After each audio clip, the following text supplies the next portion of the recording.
Okay, so I will call this meeting to order at 6:30. Everyone here is here except for Dan. All right, and then if we could all rise for the Pledge of Allegiance. I pledge allegiance to the flag of the United States of America and to the republic for which it stands, one nation, under God, indivisible, liberty and justice for all. Okay, any changes to the agenda? Yes, we'll have to delay the approval of the March meeting minutes. They didn't get done. I'm out of the office 4 days a week right now. And I was following up and they hadn't gotten done, so I apologize for that. They will get done next time. Is that part off? Any other changes to the agenda? I have none. Okay. So committee reorganization, we will need to elect a new chair, vice chair, and clerk. Obviously, I think we should probably go around and introduce ourselves to our newest member. I'm Dr. Jen Williamson. I am the current chair. I am an at-large member, I think is what my designation is. And yeah, just live in the town. Have been here for about 8 years. I own a business down in Burlington, but I'm going to be opening up a new business in the city of St. Albans sometime this summer too. So exciting stuff on the way for me. Preston, do you want to go next? I am Preston Fuller, and I believe the position I'm on here is for the nonprofit representative. I'm actually the pastor at St. Paul's United Methodist Church in the city, and been here since 2019.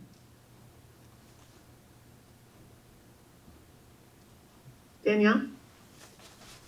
Hi, I am Danielle Charbonneau, and I believe that I'm here as, I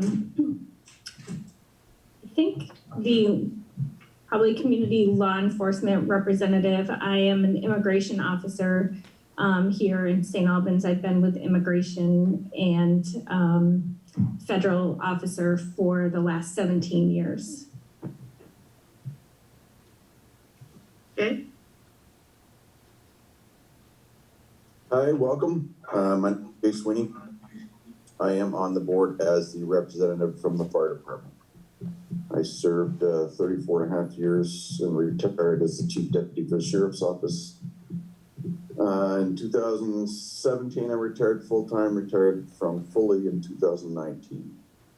And I've been with the fire department since 1980. Ben? Hi there, I'm Ben Kaufman. I'm also a nonprofit representative here. I'm the development manager at Samaritan House, the homeless shelter in St. Albans. Lived in the town for about 25 years, but I do live in St. Albans City right now. Okay, and then our newest member, Nakuma Pelcheski. Hello, I'm Nakuma Pelcheski. I am a business owner of a virtual bookkeeping business, and I also stay at home with my 2 sons, 5 and 1 years old now. And I live in St. Albans town. We moved here in the beginning of the pandemic in March 2020. And so it's been nice to be here. Welcome. I'm Corey Parent. I'm Director of Operations for the town of St. Albans. Grew up in St. Albans and went away for a little bit for college and my first job out, and been back ever since. I have a almost 4-year-old son and a 6-month-old daughter, so about same as you, Nakuma, for age difference there, but that's exciting stuff. I'm Franklin County Sheriff Roger Langevin. I'm also a native of Franklin County. Just entering my 4th year as Franklin County Sheriff. So happy to meet with you all. All right. So do I have any nominations for a new chair? Or for a chair, period. For a chair.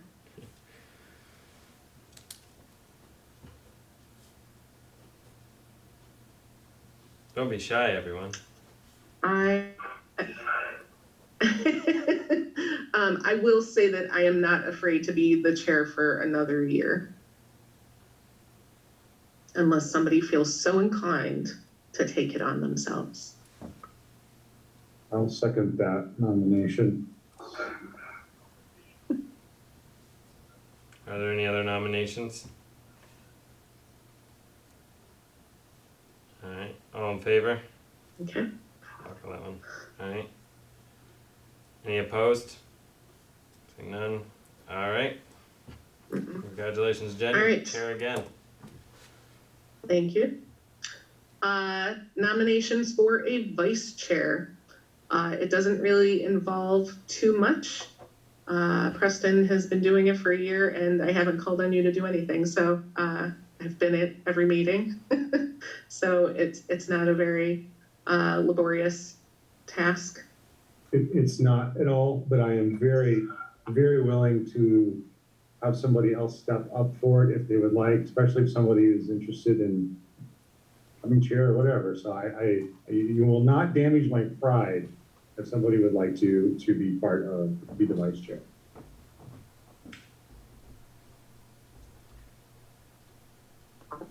I'll nominate myself for that. I'll second that.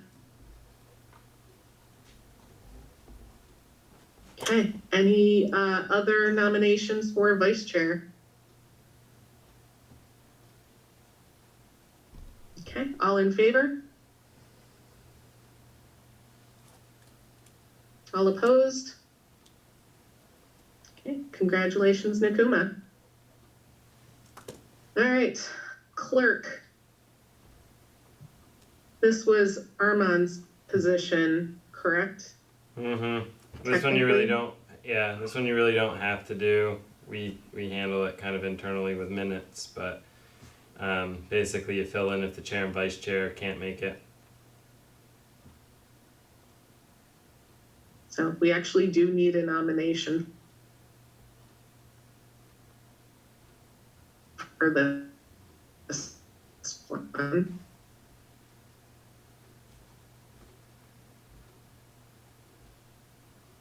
Self-nominations are I accepted. can do it if you need somebody. I will second that. Any other nominations for clerk?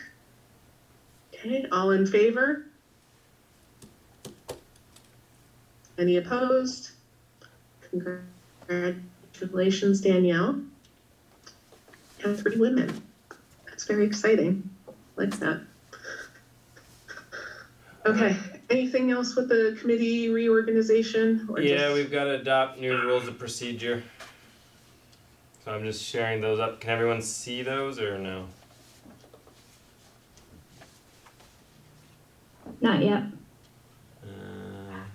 It just says has started screen sharing, but it's just black. There we go. Oh, there it is. The only thing I've changed here is put 22 in instead of 21. These are the same rules of procedure we use on our other committees. And in April, Nakuma, for your piece, first meeting in April for our other committees, we reorganize, elect every year, new chair, vice chair, clerk, and then readopt rules of procedure. Basically says we follow rules and regulations as stated in Vermont Open Meeting Law. The Police Advisory Committee shall officially request all special and/or emergency meetings after contacting all Police Advisory Committee members to ensure a quorum and the Director of Operations no less than 36 hours in advance. Typically, we've got to warn about 48 hours in advance. Town of St. Albans chair shall chair the meeting. Basically, the vice chair shall chair if the chair is not there, and if neither one of them are there, the clerk shall chair. The chair shall rule on any and all questions of procedure and enforce the rules of procedure. Majority of the members of the Town of St. Albans Police Advisory Committee shall constitute a quorum, so we need 4 people to even host a meeting.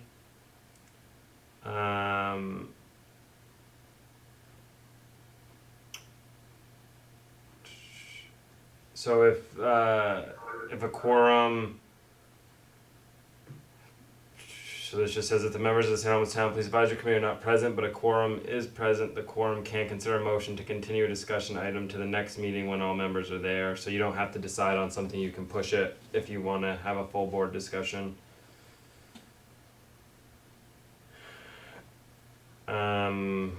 A motion shall be required by a majority vote unless a unanimous vote is required, which I don't believe we have anything that would require that.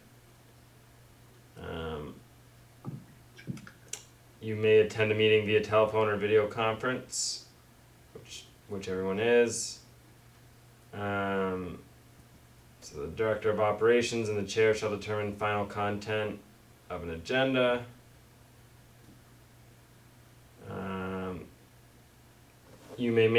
The chair may make motions and may vote on all questions before the town police advisory committee. Some, like the select board, the chair can't make a motion or vote unless it's a tiebreaker, so that's the only one that's different, why that's listed out.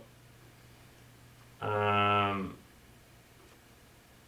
one can be denied speaking privileges by any other member of the committee. There's no limit to the number of times a member may speak to a question, and traditionally in Robert's rules, you're only allowed to speak to a certain question 3 times. So that's why that's in there differently.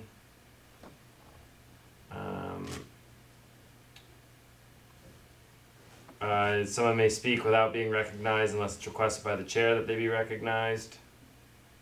The chair shall not deny any member speaking privileges and therefore must recognize everyone's right to speak. You can recess till a time certain, so say, sometimes when there's controversial things and people want to, it gets late in the night, we haven't had that, you could say we're going to recess till 36 hours from now or 48 hours from now, and then reopen the meeting.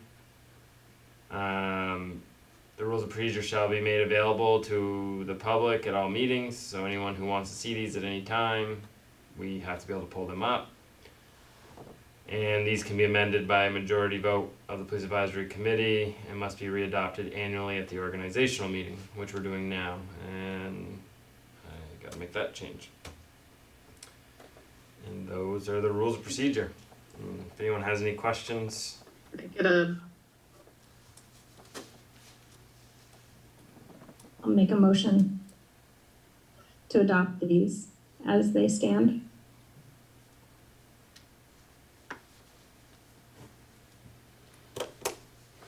can I get a second? Second, I'll second.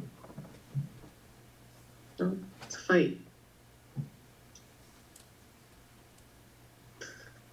Okay, any discussion? All in favor?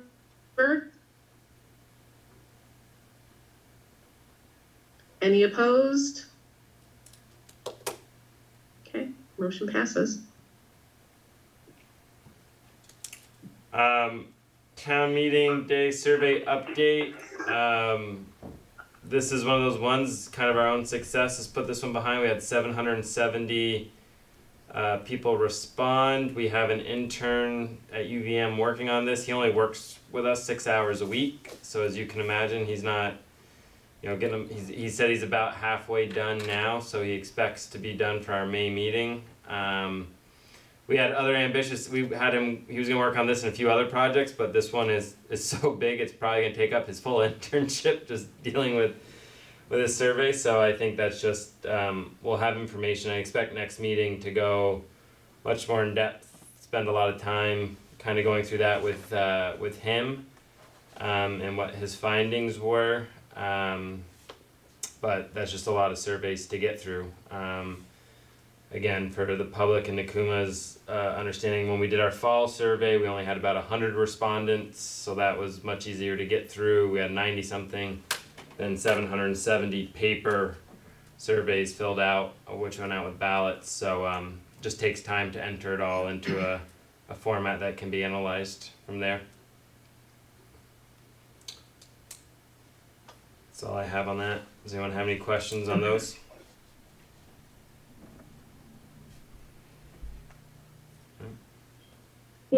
Corey, is he typing like all the responses into a database? What is he doing exactly? I'm Yeah. just kind of curious. So he's putting all the information in just in a raw data table, and then he's going to do some SQL analysis too on the stuff that you can, but then also provide basically a large spreadsheet that's going to list, you know, all the comments and all that, so that we can provide that. But as you can imagine, not all 770 have comments, but some people put in a lot of amount of comments. So there's a lot there for him to work through, and we're very appreciative of him doing it, because it would take a couple weeks, I think, of staff time to just, if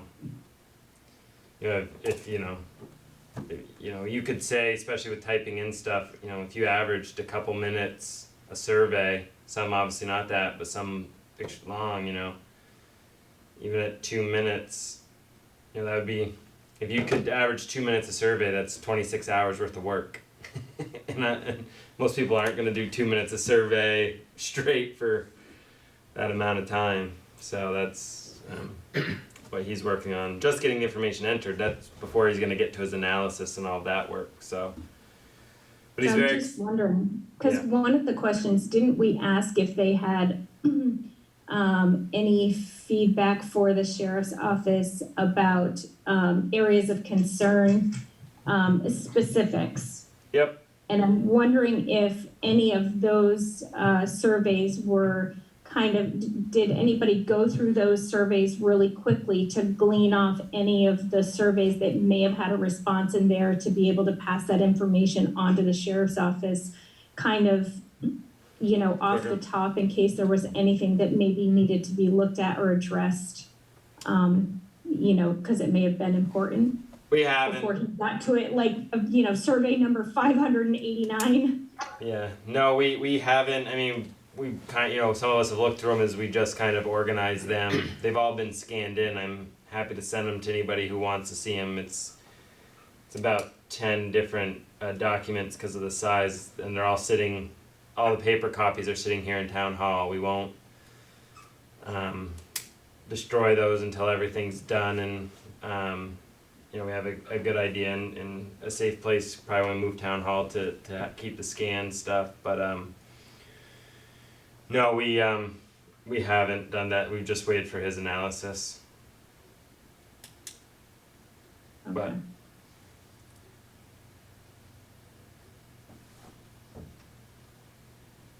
yeah, I'm just wondering if maybe we should kind of look through those quickly just to see if there was anything in that question. And now I don't recall which question that is, but yeah, it's right after your three concerns. yeah, just to see if there was anything that, Roger's office might want to take a look at, areas of concern where he could say, oh, we had no idea that, Hathaway Point Road had some issues on it, down in this area or whatever, where there might need to be some focus or whatever. Yeah, and like I said, I'm only going to speak anecdotally from, I've probably looked through 50 or 60 of them just in organizing them, and speeding's the biggest, it's the typical speeding drugs, and then you've also got the opposite side who say, stop pulling over people, stop harassing us on our way to work. So it's, some people, those honestly have been the biggest concerns. From the quick look through, speeding is probably the number one concern that I saw from a crime perspective. But I saw people talk about the importance of addressing homelessness and some of the other issues as well. So I can't speak to the volume of them, but those, I think everything that you'd expect is in there. It runs the gamut, but I didn't see anything that said this house or this exact location is suspected of dealing drugs or something like that. I think it's more like please. Well,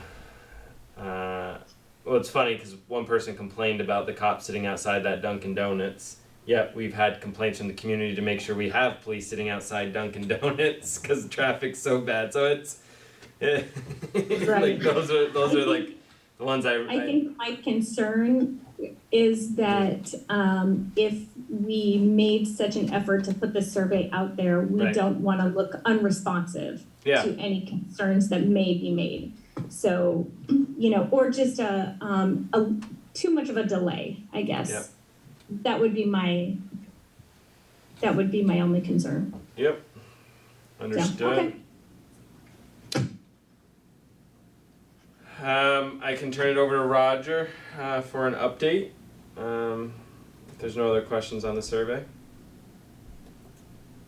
I'm also happy, Roger, if you want me to pull up that schedule and everyone can kind of look through that just real quickly. Yeah, if you wanna go through that right now. Yeah, I'm gonna share screen. So we did get the March schedule for everyone to review. Can everyone see that? It's really tiny. Alright, let me zoom in.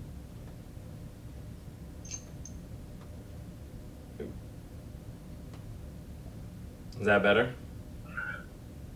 Yeah.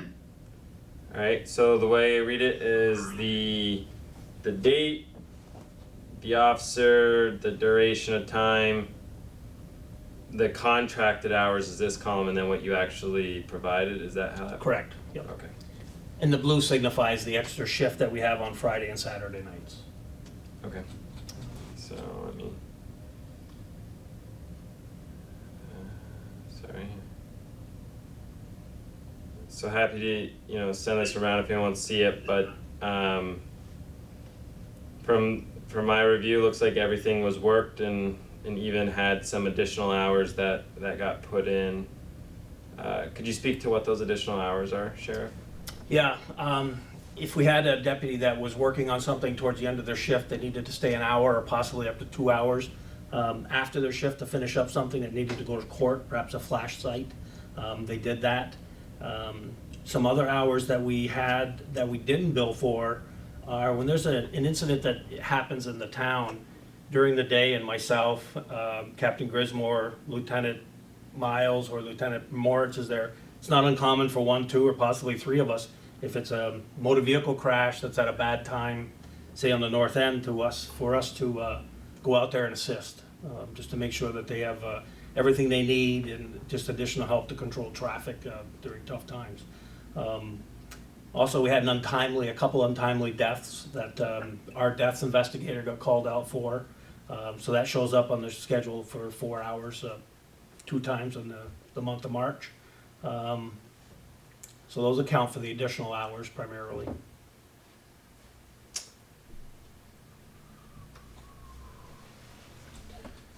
So you can see we would have contracted for 1,552 hours and we got 1,585.25 hours. And again, for Nakuma, I'll probably reiterate some of the stuff. In our contract, we keep 2 officers on at all times. Except Friday and Saturday evenings, we contract for a 3rd officer in the evenings on those days, right? Right. And then that may change, like if we have a special event for the 4th of July or something and shift it for those events, but standard, it's the extra shift on Friday and Saturday nights. Really, I think to patrol for driving under the influence and other. If we have a domestic situation that goes on, it's routine to send 2 officers to that. On Friday and Saturday nights, typically you could have a domestic, depending, our stats show. So then we have that extra officer who's just around and can continue to assist while those other 2 officers are tied up. And the other thing I want you to realize too is that we use QuickBooks to do our payroll system. So when somebody signs on for work, it automatically goes right to the payroll system and it shows us how long they're on and that type of stuff. And then our payroll is set off that. So we're all computerized on the hours that we work. People, like I said, people sign on and they sign off. And if they don't sign off, they're reminded to sign off at the end of their shift. And we haven't had anybody really miss anything yet. And this makes it really convenient to be able to do something like this that you're seeing right now for hours work for individuals.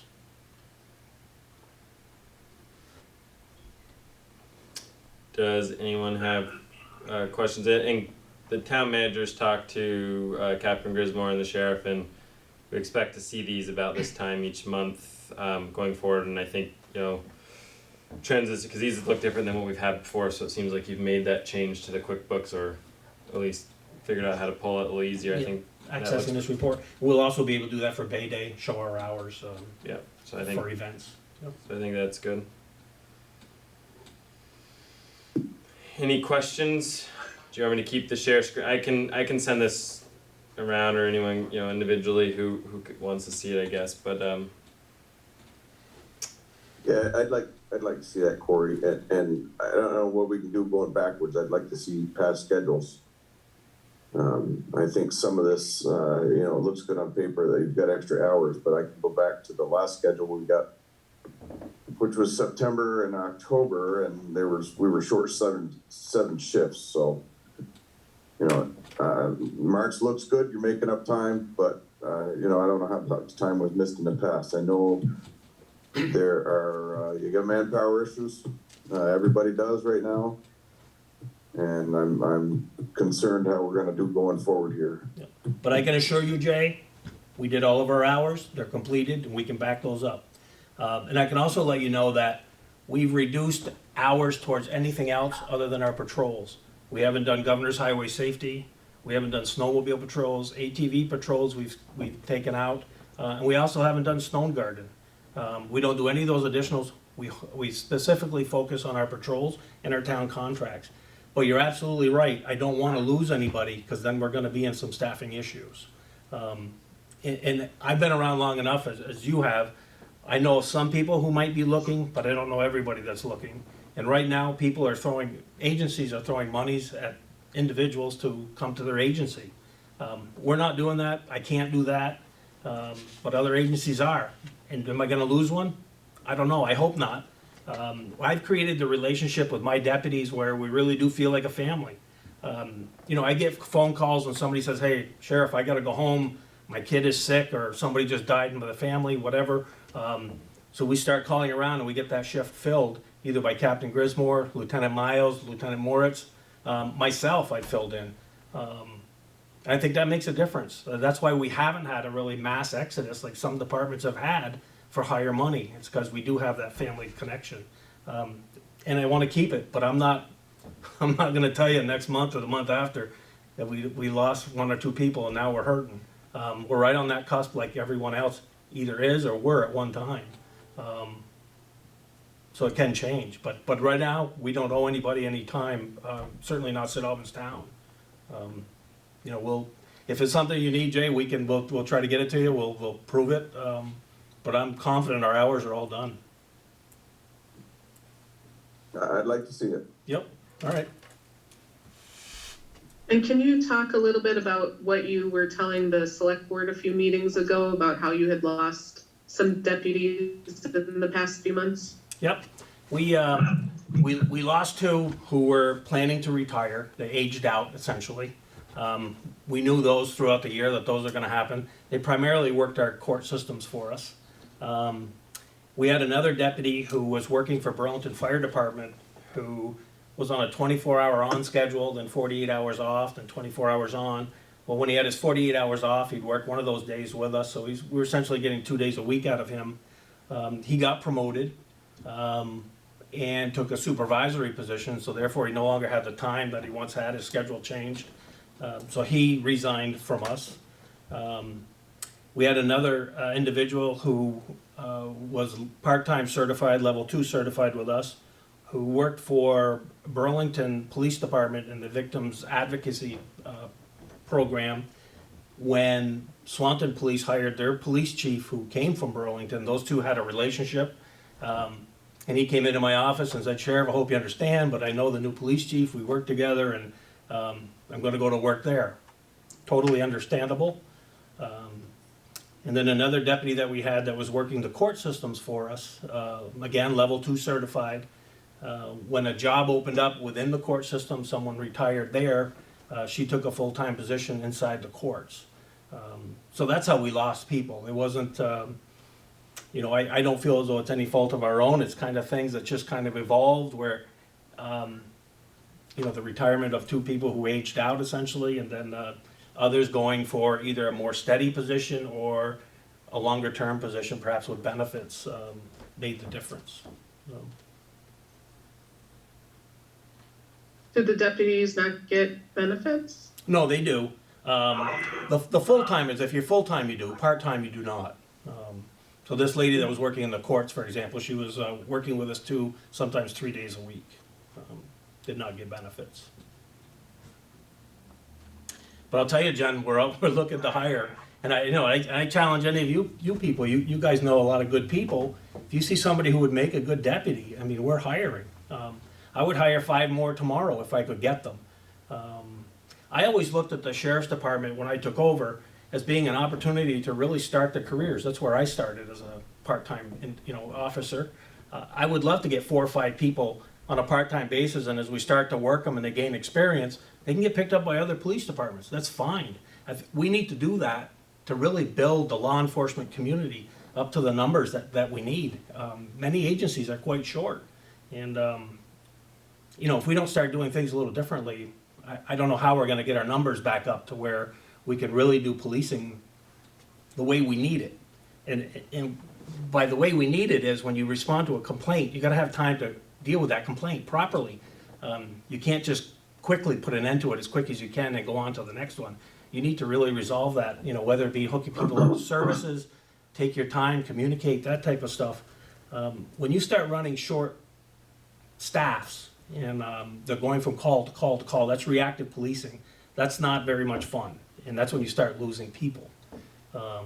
If you can have a full staff and have your people expect to do a good job and really resolve issues, that stops recidivism, it stops us from returning back to that call, connects them to services that they need, and that's the important thing in law enforcement. And you gotta have time to do that. It takes time. So if any of you know of anyone, I mean, our office is open, they come sit with me, we can do ride-alongs, we have an open door policy, so I'd love to So have. you're hiring people with no training and then getting them that level 1 and level 2 training while they're working? Well, level 1 doesn't exist anymore. Okay. Level 2 is a short abbreviated training where they can get most on-the-job training. But I'm interested as well as sending somebody to level 3. We had a level 3 candidate who was up 2 days prior before the academy. He's all set to go. We got him his equipment and everything, and he backed out. Said, "Nah, I reconsidered. I don't want to be a police officer anymore." That would have started us like putting somebody in the full-time academy without taking anybody off the road. And then when he came out, I could put someone else who's level 2, now going to be a level 3, and I could rotate them that way, and it wouldn't shorten our manpower. But obviously that changed the game for us now. Now we're looking for that person we can put back through the academy, because the people I have now, we need them on the road, doing our patrols. So, and we've done a lot with. I'm sorry, what was that? Understandable if you don't have the resources, the financial resources of like a DOC or some other agencies. But what steps are you guys taking to try to recruit new hires? We've hired a marketing firm, Driven Marketing, and that's our social media that they've been doing. And it was really at the beginning we got quite a number of applicants. But in talking with other police chiefs and other sheriffs and stuff, the applicant pool has really died off for some reason, down quite a bit. You've noticed Vermont State Police are going to TV media, as has the New York State Police. I'd love to have that kind of budget, but I don't. But again, our best recruiting tool are the people that work for us. And, I've challenged them too to come up with some more applicants. I've knocked on doors where I've asked some people like, "Hey, are you looking for a career?" I know the upbringing. I know that they've got, I think, the background that we're looking for, and and ask them to consider it. Leave my card. So we're doing all we can just to get out there. But social media has been our biggest draw. Thank you. Yep. Is there any opportunity for job fairs at the local high schools? Captain Grismore recently spoke at a sociology class at BFA. We're going to do the Rotary Home Show that's coming up. If there's opportunities around that we're going to take advantage of. I'm just trying to think of anything else that might, yield any younger people that might be interested in law enforcement Right. in the communities.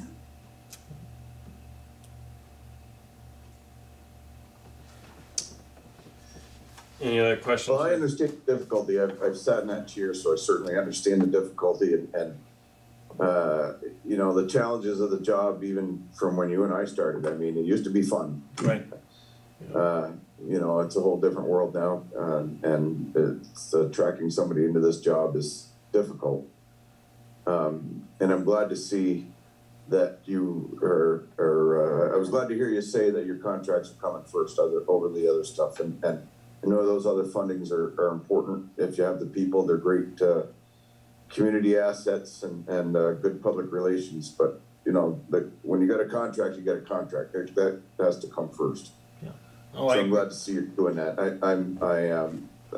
I think we're looking at an uphill battle, though, with you hopefully being able to sustain this contract. Because I know all it takes right now for you is one guy to get hurt, and you are in deep trouble. I know you're losing a guy to deployment here for 6 months. right. Very soon, unfortunately. A little too close to home, but he's got to do what he's got to do. You know, one guy gets hurt or something goes bad, that leaves you really scrambling. And I am concerned about the fact that you're having trouble getting people from level 2 to level 3. Although I know, you know, a lot of those guys that were level 2s were level 2s for a long time and very experienced, but that pool's pretty shallow right now. Yeah. And, you know, I'm concerned about having, you know, a bunch of level 2s and no level 3s on shift and some guys that don't have a lot of experience and not getting what our goal was when we signed this contract. Yeah. We're doing everything we can, Jay, to make sure that a level 2 is with a level 3. And that, you know, the level 2s, part of the problem that we're having is that the academy is in such disarray as well. I don't know if you've heard that, but they've had a couple more resignations of individuals there, long-term individuals that were there when you and I were really dealing with the academy. And now it's a whole new director, deputy director, and whatnot.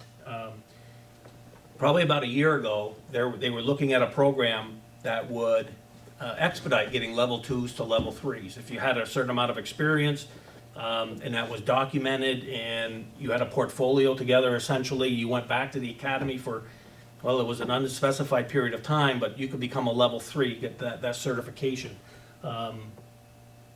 That was an opportunity that never came to fruition. The academy's never done that. As COVID hit, everything started to like kind of backlog. People left the academy, and they're still like reorganizing in the phase. We're very fortunate to have them actually doing an academy class. I feel we're very fortunate to get some people out because people are still retiring, and we need to get those numbers up. But I'm on the academy almost every day about, you know, making this commitment and doing this to get level 2s to level 3s. Let's get them that additional training in an abbreviated fashion. You know, like you said, they've been doing it for a number of years, some of them in excess of 10, 15, almost 20 years. They should be able to put together a portfolio and take some additional classes in abbreviated time to come out of the academy, not go through the 16-week class. These guys have been doing the job for a long time. And it's needed in law enforcement. There's over 300 level 2 certifieds working in the state of Vermont. How can we get that to the next level? The academy's not doing so much in this virtual reality stuff either. I'd like to see that happen to where we don't have to travel. Some of these classes can be taken at home. I have a single female who works for me who's a single mom, and she was going through the academy at 8 weeks when COVID hit, and she couldn't go back when the academy reopened. She just couldn't reorganize it with her kid and that type of thing. She was a busy mom. We need to look at alternatives. The academy needs to look at alternatives, and we're trying to get them to that next level. Roger, what does getting from a level 2 to a level 3, what would that do for retention? What will it do to retention? All my level 2s want to eventually become level 3s. right now, they see the struggles of the academy. I mean, we have meetings like this about how we're gonna try to improve their careers and build their foundations. But they realize the struggles that the entire state is having, including the academy. But at some point, this is gonna come back to say, hey, I wanna go like the next academy class, and we're gonna have to get them through, or we're gonna lose them. So it will add to retention. And that's my argument with the academy right now, is we gotta resolve some of these issues. Otherwise, things are gonna get worse for me. And I'm an elected official, and I let them know that. It's like, if this starts to go downhill, my neck is on the block. And it's not totally my fault. But we need to, and I'm willing to work with the academy. I have a master's degree. I would teach a course or two. And that's what we need to be doing, is kind of spreading this out and getting these academy classes going again. I mean, it does seem to me, just on a policy level, it seems to me like you could liken this, nationally, this seems to be problematic, right? To this similar situation that they're seeing with pilots, right? Nationally, they're having the same situation. And right now there's such a pilot shortage that they've done the same thing, that they've shortened the amount of time that pilots now need. They've changed the policy so that they can get more pilots into planes and get them in the air so that they can change, the transportation industry and turn it around, because they have predicted there's going to be a pilot shortage for the next 8 years. 8 years is a long time. And I think that, policing, we're going to see a policing shortage for an extended period of time as well. It seems to me that we could use kind of the same mentality to kind of address some of these same issues with the academy. I'm just wondering if you can't use some of those same parallels to explain to them, this is the direction we need to go in. And I think that we should take some lessons away from some of the other agencies, some of these other large agencies that are struggling with, retention and with, having education and whatever is needed in order to get people in the door. They've made substantial changes. I'm sure that pilots aren't the only ones. I'm sure there are other agencies that are seeing desperate times and taking measures in order to accommodate those things. It's, policing, pilots, I'm sure there are many others. That's just the one that comes to mind, but definitely an interesting conversation. I think, Danielle, the problem goes way beyond an individual agency, especially in Vermont. Vermont is very unique in that every police officer in Vermont goes to the same academy. I think if we're not the only state that happens in, we're one of the very few. Because we're so there's small. There's no other state that I know of. And so what that brings us, and when I was there, is you see people come from New York, Massachusetts. I mean, we used to hire a lot of people from New York, Massachusetts. I'm sure Roger saw it at state police, because they could come here, go through our academy, do 3 or 4 years with the state police in Vermont. Now you're a much more attractive hire for New York State Police, Massachusetts State Police, where there may be more opportunities for you to grow in your, Vermont's got 200 or 300 troopers, and New York's got 1,700 troopers. So your potential is much greater. The pay is much better, and if you can grow that potential. And even if Roger can get a guy, and it's not a lack of level 2s not wanting to be level 3s. I don't know of a level 2 that we had that didn't want to be a level 3, with a few exceptions, like the guy that worked for full-time for Burlington Fire. This was his part-time work that was perfect fit for him. But most level 2s want to be a level 3. Sure. The problem that we always had, and it was from when I started in 85 till now, is you get a guy to level 3.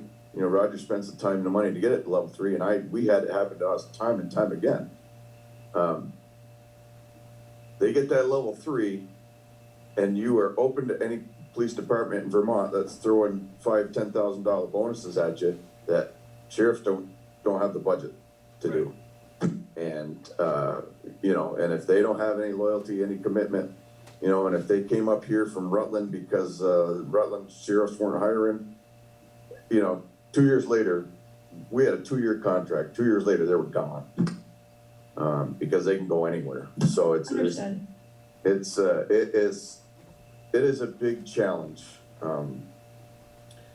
and I'm glad I'm not sitting in Roger's chair. I don't know the future. I don't think looks very bright for law enforcement anywhere, but my biggest concern is that we're going to get what we need to have here in St. Albans town. Yeah. And Jay, I communicate with Carrie Johnson pretty much. I mean, they know I've got a meeting on Monday with the select board. I know, and we'll discuss the manpower stuff again and where we're at and whatnot. I keep Corey abreast of things as well. We do a lot of emails. We're doing the best we can, and right now we don't have any issues right now. We're keeping the boat afloat. But like I said, I'm not going to brag too hard because it could change tomorrow. With an email from somebody saying, "Hey, I'm either going back home to Connecticut or I'm going to some other police department." So I'm trying hard not to do that. I want to get new people into the academy because taking from another agency only moves the chips around. You're still short. How are we going to get over the shortness is the big deal, and that's getting people through the academy. Whether it be level 2, level 3, we got to start somewhere. Let's just keep them going through the academy. Yeah, the numbers thing is concerning. That's why I asked about recruitment strategies. But as Jay said, there's a contract and we have to look out for that. Yep. There's also, if we're being frank, this committee at a time when this is happening all over the country, because there are incidents where police are ending up in the news, whether errors in judgment or bad circumstance. And you talk about reactionary calls because the guys are spread so thin. We've been very fortunate at no meeting, at least that I've been at, where we had to talk about a specific case, a bad incident, a newspaper article. But if your guys are stretched too thin, that's going to change. It could change. That's right. How many classes do they have a year at the school? At the academy, they have 2 full-time certified classes. I think they do 3 level 2 certification classes. Could be 4, but they're spread out. And how long do those level 2s take? It takes a 2-year or a 2-week where they stay at the academy, and then there's a month where they come out and they do some online learning, some online classes, and then they go back for retesting a number of times at the academy during that month. So they're in there for 6 weeks essentially before they come out on the road to a FTO program where they're riding with someone for 200 hours that we're doing right now before they get to ride on their own working with another sheriff that's in the same town. So they're shadowed for probably another month after that.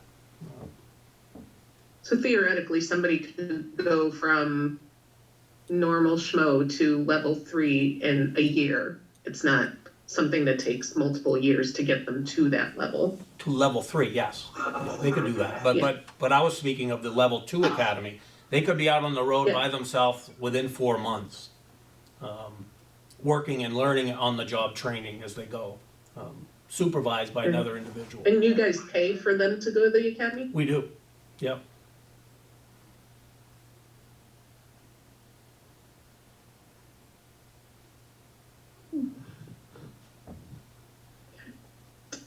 Other discussion, other questions?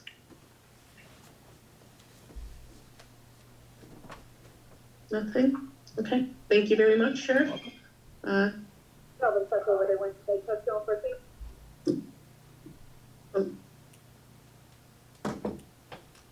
just heard something. I wasn't sure where that was coming from. That was Wednesday night test page. Make sure our pagers are working. Okay. All right. There is no one on Zoom for public comments. Is there anybody there? Just channel 15. No. All right. Any other business?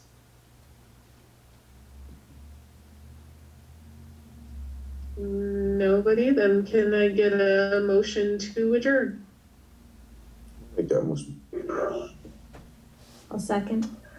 All right, thank you very much. Adjourning, and we'll see you next month. All right, thanks everyone.